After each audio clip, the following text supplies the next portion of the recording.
Bonjour à toutes et à tous, ici Steven et aujourd'hui je vais vous montrer comment faire pour préserver le jailbreak untethered de votre iPhone, iPod Touch ou iPad sur iOS 5.0.1, donc préserver ce jailbreak untethered à vie quoi qu'il arrive.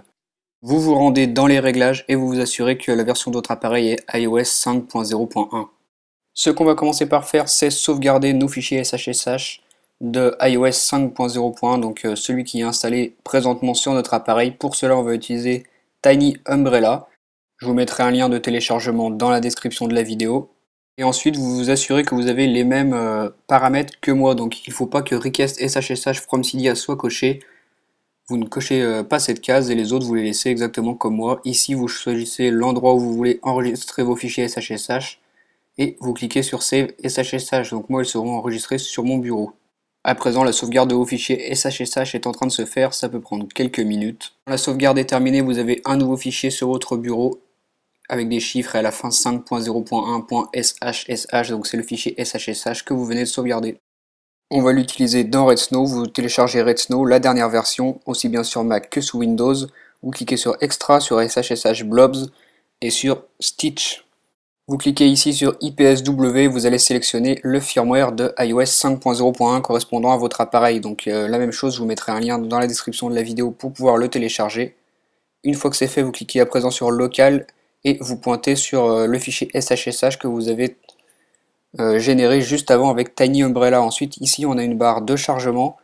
Donc, on est en train de créer, dans le fond, un custom firmware qui va contenir iOS 5.0.1 de votre appareil, plus le fichier SHSH que l'on vient de générer.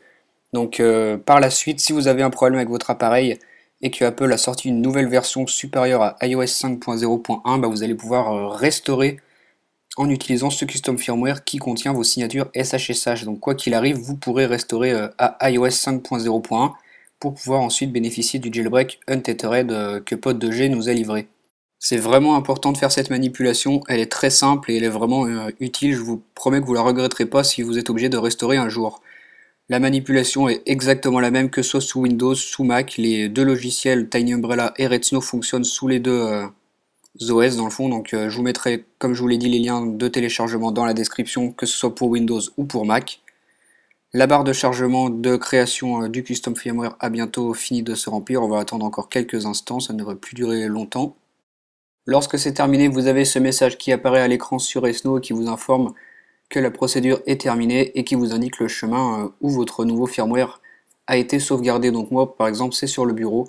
Vous gardez bien précieusement ce firmware et vous l'utiliserez plus tard si vous avez besoin d'une restauration une fois qu'Apple aura mis à jour le logiciel de votre iPhone, iPod Touch ou iPad, donc s'il est supérieur à iOS 5.0.1.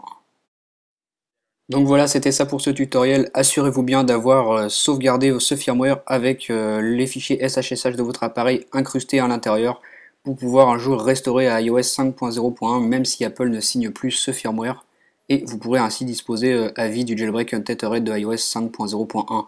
Je vous laisse donc réaliser la manipulation. Si vous avez des questions ou quoi, laissez-moi un commentaire, je vous répondrai, je vous aiderai. Pour ma part, je vous dis au revoir et on se retrouve bientôt pour une nouvelle vidéo.